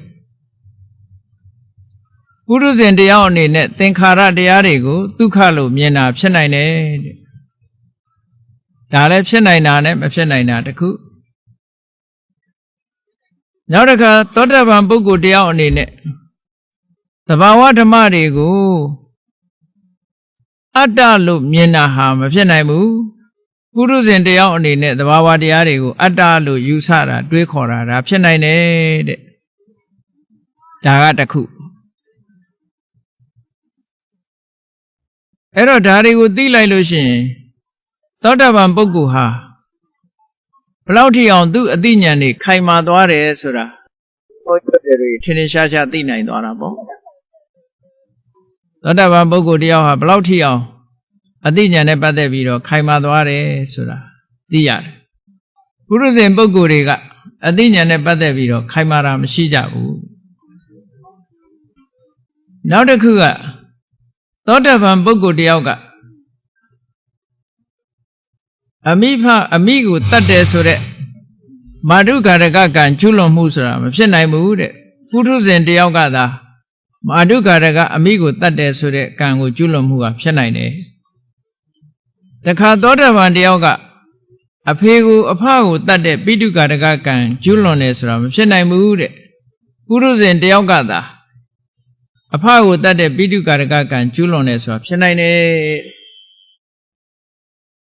နောက်တစ်ပံသောတာပန်ဖြစ်ပြီးသားပုဂ္ဂိုလ်တယောက်ကယန္တာပုဂ္ဂိုလ်ကိုတတ်တယ်ဆိုတဲ့အရဟန္တကာရကကံကျွလွန်တာမဖြစ်နိုင်ဘူးတဲ့ပုရုဇဉ်တယောက်ကသာအရဟန္တကာရကယဟန္တာကိုတတ်တယ်ဆိုတဲ့ကံကျွလွန်တာဖြစ်နိုင်တယ်ဟောဖြစ်နိုင်တာနဲ့မဖြစ်နိုင်တာတဲ့နောက်သောတာပန်ပုဂ္ဂိုလ်တယောက်အနေနဲ့ပြင်းမားလို့တဲ့စိတ်နဲ့မြတ်စွာဘုရားတဏ္ဍာမှာသွေးစိမ့်တီအောင်လုပ်တယ်ဆိုတာဒီလိုကျွလွန်မှုဆိုတာဘုရားကိုထိခိုက်ဒဏ်ရာရအောင်လုပ်တယ်ဆိုတာဖြစ်နိုင်ဘူးတဲ့ပုထုဇဉ်တယောက်အနေနဲ့ကတော့ဖြစ်နိုင်တယ်ဟောတခါသောတာပန်ပုဂ္ဂိုလ်တယောက်အနေနဲ့တန်ခါသင်ခွဲတယ်ဆိုတာမဖြစ်နိုင်ဘူးတဲ့ပုရုဇဉ်တယောက်အနေနဲ့သံဃာသင်ခွဲမှုဆိုတာဖြစ်နိုင်တယ် ဖြစ်နိုင်တာနဲ့မဖြစ်နိုင်တာလေးတွေကိုမြတ်စွာဘုရားကရှင်းပြီးတော့ဒီလိုဟောထားတယ်နောက်တစ်ခါသောတာပန်ပုဂ္ဂိုလ်တယောက်ဟာဘဝတန်တရားမှာရှစ်ဘဝမြောက်အောင်နေတယ်ဆိုတာမဖြစ်နိုင်ဘူးနော်သောတာပန်ဟာခုနှစ်ဘဝဆိုတာအလွန်ဆုံးပဲရှစ်ခုမြောက်ဘဝဘယ်တော့မှတရေမတည်တော့ဘူးပြိကြီးထဲမှာလည်းပါတယ်မို့လားနတ္တိဘဝံအဋ္ဌမမာဓိယန္တိကိစ္စာပိတေဟွန္တိဘူတံပမတ္တာနတ္တိဘဝံအဋ္ဌမမာဓိယန္တိယရဏတုတ်မှာပါတယ်သောတာပန်ပုဂ္ဂိုလ်တယောက်အနေနဲ့တန်တရားထဲမှာဘလောက်ပဲပမာရတရားကြီးပမာရတရားရဲ့လွှမ်းမိုးမှုခန်းနေရပါစေတဲ့တန်တရားထဲမှာရှစ်ခုမြောက်ဘဝတရေတဲတယ်ဆိုတာမရှိဘူးတဲ့ဒါပြောတာနော်ဒါကြောင့်မို့သောတာပန်ပုဂ္ဂိုလ်တယောက်အနေနဲ့ရှစ်ခုမြောက်ဘဝတစ်ခုရယူတယ်ဆိုတာလုံးဝမဖြစ်နိုင်ဘူးပုထုဇဉ်တယောက်အနေနဲ့ရှစ်ခုမြောက်ဘဝဆိုတာဖြစ်နိုင်တယ်လို့ဒီလိုဖြစ်နိုင်မှုနဲ့မဖြစ်နိုင်မှုတွေကိုမြတ်စွာဘုရားဟောကြားထားတာဖြစ်ပါတယ်ဒါကြောင့်မို့တရားချစ်ခင်သူတော်စင်ပြိဿအပေါင်းသူတော်ကောင်းတို့သည်ဒီတန်တရားမှာအလွန်အရေးပါလှတဲ့အရာတွေဝိပဿနာဉာဏ်နဲ့ပတ်သက်ပြီးတော့သင်္ခါရတရားတွေကိုအနိစ္စသင်္ခါရတရားတွေကိုဒုက္ခသဘာဝတရားမှန်သမျှအနတ္တလို့အခိုင်အမာရှုနိုင်တာဟာသောတာပန်ပုဂ္ဂိုလ်ဖြစ်သွားမှအခိုင်အမာရှိသွားတယ်သောတာပန်မဖြစ်သေးသမျှတို့ဒီဘဝမှာသင်္ခါရမှန်သမျှမမြဲဘူးလို့သိနေပေမဲ့လို့တခြားဘဝရောက်သွားတဲ့အခါကျတော့ဒီအသိဟာခိုင်မြဲမှာမဟုတ်ဘူးဒါကြောင့်မို့ခိုင်မြဲဖို့ရာအတွက်ဒီဘဝမှာပဲခိုင်မြဲအောင်လုပ်ဖို့လိုအပ်တယ်လို့ဒီလိုအသိတရားဝင်ရမှာပေါ့သောတာပန်မဖြစ်သေးလို့ရှိရင်ကျွတ်တန်းဝင်လောက်တဲ့အသိဉာဏ်ရှိတဲ့ပုဂ္ဂိုလ်တောင်မှပဲအမတန်မှကြီးလေးတဲ့ပြစ်မှုကြီးတွေကိုကျွလွန်မိတတ်သေးတယ်အမတန်ကြီးလေးတဲ့ပြစ်မှုဆိုတာအနန္တရိယကံတည်တည်အခြားမဲ့မှာလုံးဝအကျိုးပေးမဲ့ကံပင်စအနန္တရိယဗမာစာပေထဲမှာပင်စာနန္တရိယကံလို့ပြောပင်စဆိုတာ၅မျိုးအနန္တရိယဆိုတာတည်တည်အခြားမဲ့၌အကျိုးကိုထုတ်လုပ်မဲ့ကံအဲ့ဒါကဘာလို့ဆိုမာတုကာရကအမိကိုတတ်ခြင်းပိတုကာရကအဖကိုတတ်ခြင်းအရဟန္တကာရကယဟန္တာကိုတတ်ခြင်းလောဟိတုပ္ပါရကမြတ်စွာဘုရားကိုဒါယာရပြီးသွေးစိမ့်တီအောင်လှုပ်ခြင်းတန်ခဗေဒကတန်ခါသင်ခွဲခြင်းလို့ဆိုတဲ့ဒီကံ၅မျိုးဟာအကုသိုလ်ကံတွေထဲမှာအပြစ်ကြီးဆုံးကံတွေလို့ဒီလိုသတ်မှတ်ထားတယ်ပေါ့ဒီထဲမှာတစ်ခုထပ်ထည့်လိုက်လို့ရှိရင်နိယတမေစ္ဆဒိဋ္ဌိကံအားလည်းပဲအပြစ်ကြီးတဲ့ကံတစ်မျိုးပဲသောတာပန်ဖြစ်သွားလို့ရှိရင်ဒီလောက်ကြီးကျယ်တဲ့အမတန်မှကြီးလေးတဲ့ပြစ်မှုကြီးကိုကျွလွန်ဖို့ဆိုတာမဖြစ်နိုင်တော့ဘူးတဲ့ပုထုဇဉ်ဖြစ်နေသေးလို့ရှိရင်ဒီဘဝမှာသူတော်ကောင်းဖြစ်မိပဲနောက်ဘဝကြလို့ရှိရင်တော့ပတ်ဝန်းကျင်ကိုမကျော်လွှားနိုင်သည့်အတွက်ကြောင့်ဟောဒီအနန္တရိယကြီးလေးတဲ့ကံကြီးတွေကိုကျွလွန်မိကောင်းကျွလွန်နိုင်လေဦးမယ်ပုထုဇဉ်ဘဝဆိုတာအမတန်မှအပြစ်ကြီးတယ်ဒါပြောတာနော်ကြည့်လေဗိမိသာရမင်းကြီးရဲ့သားတော်အဇာတတမင်းဟာတိဟိတ်ပဋိသရေနေလာအသိဉာဏ်ရှိတဲ့ပုဂ္ဂိုလ်တယောက်ဖြစ်တယ်သို့သောပါပမိတ်တလို့ခေါ်တဲ့မကောင်းတဲ့မိတ်ဆွေဒီဝရတ်တို့လို့မကောင်းတဲ့အတွေးတွေတွေးပြီးမကောင်းတဲ့အပြောတွေပြောမကောင်းတဲ့အလုပ်ကိုလုပ်တတ်တဲ့ပုဂ္ဂိုလ်ကိုဆရာတင်မိတဲ့အခါကျတော့ဘာဖြစ်သွားလဲပိတုခါရကကအဖတ်တတ်တဲ့ကျွလွန်မှုကြီးလေးတဲ့ပြစ်မှုကြီးတစ်ခုကျွလွန်မိသည့်အတွက်ကြောင့်တရေကဉာဏ်ပါလာလို့တိရိပုဂ္ဂိုလ်ဖြစ်လင်ကစားတရားဓုကိုရနိုင်တဲ့အခြေအနေကောင်းတွေဟာပျက်စီးသွားဘယ်သူကဖျက်ဆီးပြလိုက်တယ်လဲဆိုရင်ဟောဒီသူကျွလွန်လိုက်တဲ့ကံကနေဖျက်ဆီးပြလိုက်တယ်သာမညဖလတုတ်လို့ဆိုတာယဟန်ဘဝရဲ့လက်တွေ့အကျိုးကိုဖော်ပြတဲ့သာမညဖလတုတ်မြတ်စွာဘုရားသခင်ကိုရောမြတ်ကရှင်းလင်းဟောကြားပြီးတဲ့အခါမှာ သူကအမတန်ဝမ်းမြောက်ဝမ်းသာဖြစ်ပြီးတော့အသိဉာဏ်တွေပွင့်လင်းသွားပြီမဲ့လို့သောတာပန်ဖြစ်ရောက်မသွားဘူးမြတ်စွာဘုရားကိုယ်တိုင်ကအဇာတတမင်းကြီးပြန်သွားတာနဲ့တပြိုင်နက်ထိုနေ့ညတရားနာပြီးတော့တရားပွဲကထပြန်သွားတဲ့အချိန်မှာဘုရားကယဟန်တွေကိုမိန့်ရှိတာဒီမင်းဟာတဲ့ကိုဖျက်ဆီးလိုက်တာပဲတဲ့အကယ်၍သာသူ့အဖေကိုတတ်ချင်းလို့ဆိုတဲ့ပိဋကရကကံကိုမကျူးလွန်ခဲ့ဘူးဆိုရင်ဒီကနေ့ညသူသောတာပန်ဖြစ်ရမှာဟောဒါကြောင့်မို့လို့တရားနာပြီမဲ့လို့တရားထုတရားမြတ်မရနိုင်တဲ့ပုဂ္ဂိုလ်တွေထဲမှာဟောဒီအနန္တရိယကံ၅မျိုးကိုကျူးလွန်ထားပြီဆိုလို့ရှိရင်တရားထုတရားမြတ်မရနိုင်တော့ဘူးအခြေအနေကောင်းတစ်ခုကပျက်စီးသွားကိုယ့်ရဲ့လောက်ရကြောင့်ပျက်စီးသွားမွေးရမှာမဟုတ်ဘူးမှားယွင်းချွတ်ကြော်မှုကြောင့်ပျက်စီးသွားတယ်ဒါကြောင့်မို့လို့သောတာပန်မဖြစ်သေးလို့ရှိရင်ကိုယ့်ကိုထင်ကြီးလို့မရဘူးဒီဘဝသူတော်ကောင်းနောက်ဘဝကျတော့သူယုံမှဖြစ်ခြင်းဖြစ်မယ်ဘလို့ကပြောလို့မရဘူးဖះအလောင်းတော်ကြီးတွေတောင်မှပဲကြည်မှားယွင်းမှုတွေအများကြီးရှိကတ္တဗဘုရားမြတ်စွာဘုရားရဲ့လက်ထက်မှာဂေါတမဘုရားအလောင်းဟာဇောတိပါဠဆိုတဲ့ပုံနာဖြစ်တယ်မြန်မာပြည်ကပုံနာလို့ခေါ်တာဗြဟ္မဏအဲ့ဒီဗြဟ္မဏတွေဟာပညာတတ်တွေဆိုတော့သူတို့ကိုသူတို့သိအထင်ကြီးတယ်မာမနာသိကြီးဘယ်သူမှဥညွတ်ခြင်းလေးစားခြင်းမရှိဘူးမာနသိလွှမ်းမိုးတယ်သို့တော့သူ့မှာအမတန်ရင်းနှီးတဲ့တငယ်ချင်းတယောက်ရှိတယ်အဲ့ဒီလူကအိုးလုံငန်းနဲ့လှုပ်ရှားဂတိကာရဆိုတဲ့အိုးရင်းတယ်ကြီး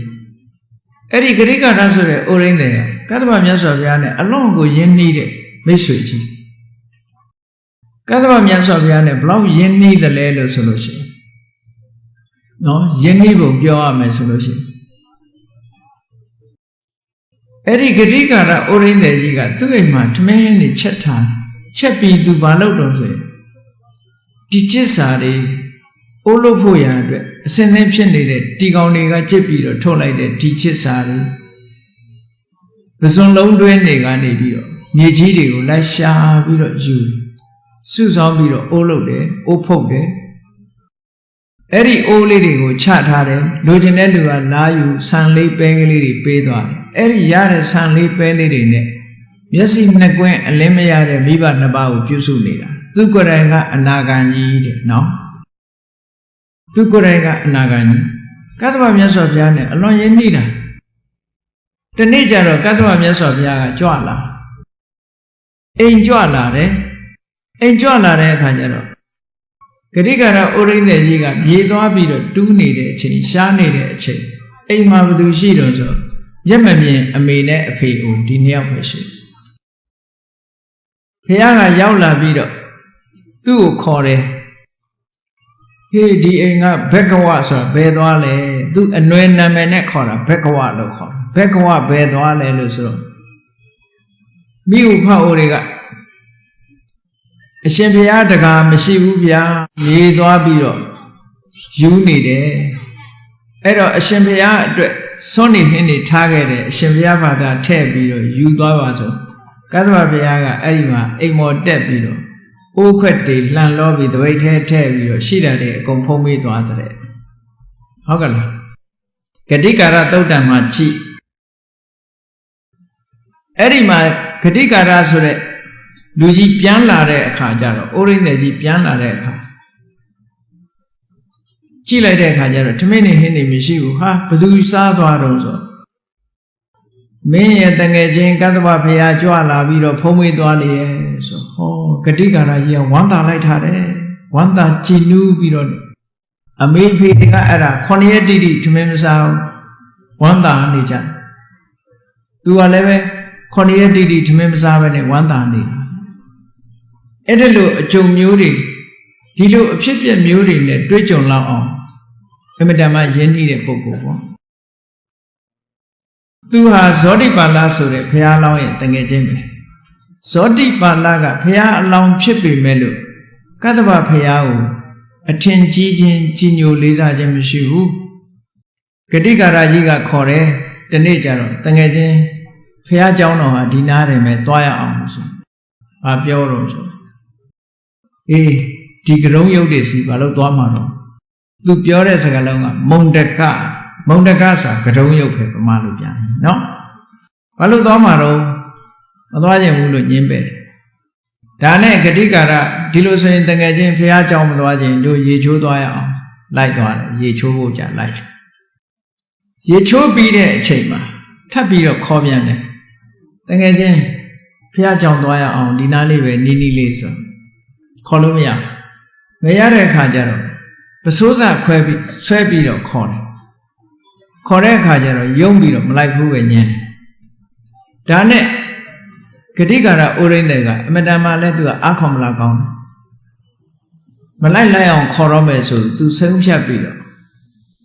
အဲ့ဒီဇောတိတ်ပါဠလူလင်ရဲ့ရောင်ကိုဆွဲကြိုင်တယ်တကယ်ချင်းဖះเจ้าဒီနာနီးနီးလေးရင်သွားရအောင်ကတ္တဗဖះစီသွားရအောင်ခေါ်သပင်ဆွဲခေါ်တော့မယ်ပုံစံပေါ့နော်သပင်ကိုကြိုင်တာအဲ့ဒီကြတော့ဖះလောင်းနေစိတ်ကောင်းတော့အမတန်ရှိတယ်သူကဟာဂတိကာရလို့အောက်တန်းကြတဲ့လူတယောက်ကငါရဲ့မွန်မြတ်တဲ့သပင်တစ်ခုကိုကြိုင်နေဆိုတာဒီကတ္တဗဖះသွားဖို့ကတ္တဗဖះနဲ့တွေ့ဖို့ဘလောက်အရေးကြီးတယ်ဆိုတာဖြစ်ကောင်းဖြစ်လိမ့်မယ်တကယ်ချင်းငါဆိုရင်မကြိုင်နဲ့လွတ်လိုက်မင်းခေါ်တဲ့စီလိုက်မယ်လို့ဆုံးဖြတ်ချက်ချစိတ်ကောင်းရှိလို့ပေါ့မရှိလို့ရှိရင်ရဖြစ်မှာပေါ့အဲ့နာတယ်နော်ဖះလောင်းနေကအဲ့ဒါကြတော့အမတန်တော်တယ်ဒါနဲ့ကတ္တဗမြတ်စွာဘုရားထံခေါ်လို့လိုက်သွားတယ်ကိုလည်းရောက်ရောကတ္တဗဖះတရားဟောတယ်တရားနာလဲပြီးရောတရားပွဲကထလာပြီးတော့ကျောင်းတော်ကဆင်းလာတဲ့အခါကျတော့ဇောတိပါဠလူလင်ကဂတိကာရပုံနာကြီးကိုပြောတယ်ဂတိကာရအိုရင်းတယ်ကြီးကိုပြောတယ်တကယ်ချင်းမင်းဒီတရားတွေနားနေပြီးတော့ဘာဖြစ်လို့ဘုန်းကြီးမောတာလဲတဲ့ဆိုတော့ဂတိကာရအိုရင်းတယ်ပြောတယ်မင်းမြင်တဲ့အတိုင်းပဲငါမှဒုက္ခိတမိဘနှစ်ပါးပြုစုနေရတာငါဘယ်လိုလုပ်သင်္ကန်းဝတ်လို့ရမလဲဆိုတော့ဇောတိပါဠကတော့ဒီလိုတရားမျိုးနာရမှတော့ငါလူဘဝမှာမနေတော့ဘူးတဲ့သင်္ကန်းဝတ်တော့မယ်ချက်ချင်းသင်္ကန်းဝတ်သွားတာကြည့်ဘုရားလောင်းတွေကအယူဝါဒတစ်ခုပြောင်းပြီဆိုရင်ချက်ချင်းလက်ခံတယ်နော်အဲ့ဒီမှာကတ္တဗဘုရားထံမှာသင်္ကန်းဝတ်သွားတယ်တပိခံပြီးကြည့်ပြောချင်တာကဘာလို့ဆိုလို့ရှိရင်ဘုရားအလောင်းပဲဖြစ်နေစေကမူဘုရားနဲ့တွေ့ပြီမဲ့လို့ကြီးညိုခြင်းမှကြီးညိုတာနော်ဘာဖြစ်လို့ဒီလိုဖြစ်ရတာတော့ဆိုဗြဟ္မင်ဆိုတဲ့အတိုင်းဝိုင်းထဲမှာသွားပြီးတော့လူဖြစ်သည့်အတွက်ကြောင့်သူတို့ကိုသူတို့အလွန်မာနကြီးပြီးတော့ဘုရားကိုကြီးညိုလေးစားမှုကအားပြော့သွားဒါကြောင့်မို့ဘုန်းကြီးတို့တွေကသောတပတ္တိမဲ့သောတပတ္တိဖိုလလို့ဆိုတဲ့သောတပန်မဖြစ်သေးသမျှကာလပတ်လုံးကိုထင်ကြီးစရာအကြောင်းမရှိဘူးတဲ့။နောက်ဘဝတစ်ခုရောက်သွားလို့ရှိရင်ပတ်ဝန်းကျင်ကိုမလွန်ဆန်နိုင်သည့်အတွက်ကြောင့်ဒီဘဝဗုဒ္ဓဘာသာဖြစ်ပေမဲ့နောက်ဘဝဗုဒ္ဓဘာသာဖြစ်ချင်မှဖြစ်မယ်။ဒီလိုရှိတယ်နော်။ဒါကြောင့်မို့လို့ကိုယ့်ရဲ့အသိဉာဏ်ခိုင်မာအောင်မကြိုးစားသင့်ဘူးလား။ကြိုးစားသင့်တယ်။ဒါကြောင့်မို့ဖြစ်နိုင်တာနဲ့မဖြစ်နိုင်တာဆိုတဲ့ဒီတရားကိုနာပြီးတော့တို့တွေဟာဒိဋ္ဌိတမ္ပန္နမှန်ကန်တဲ့အမြင်ရှိတဲ့သောတာပန်ပုဂ္ဂိုလ်မျိုးဖြစ်အောင်လှုပ်ထားမှသင်္ခါရတရားတွေပေါ်မှာအနိစ္စဆိုတဲ့အမြင်ဟာခိုင်မာမှာဖြစ်တယ်ဒုက္ခဆိုတဲ့အမြင်ဟာခိုင်မာမှာဖြစ်တယ်သဘာဝတရားမှန်တယ်များအနတ္တဆိုတဲ့အမြင်ဟာလည်းခိုင်မာမှာဖြစ်တယ်သောတပတ္တိမဲ့သောတပတ္တိဖိုလဆိုတဲ့ဒီအသိဉာဏ်ကိုမရသေးသမျှတို့တွေဟာအမတန်ကြီးလေးတဲ့ပြစ်မှုကြီးတွေကိုလည်းကျွလွန်မိကောင်းကျွလွန်မိကြလိမ့်မယ်ဒါကြောင့်မို့ပုထုဇဉ်ဘဝဟာအလွန်တရာအပြစ်ကြီးလာပါလားလို့ကိုယ်စီသဘောကျပြီးတော့ပုထုဇဉ်ဘဝကလွန်မြောက်အောင်သောတာပန်သဂရကအနာဂံတရားတို့တရားမြတ်တွေရပြီးတော့ထူးခြားတဲ့အရိယာပုဂ္ဂိုလ်တွေဖြစ်နိုင်အောင်ဖြစ်နိုင်တာ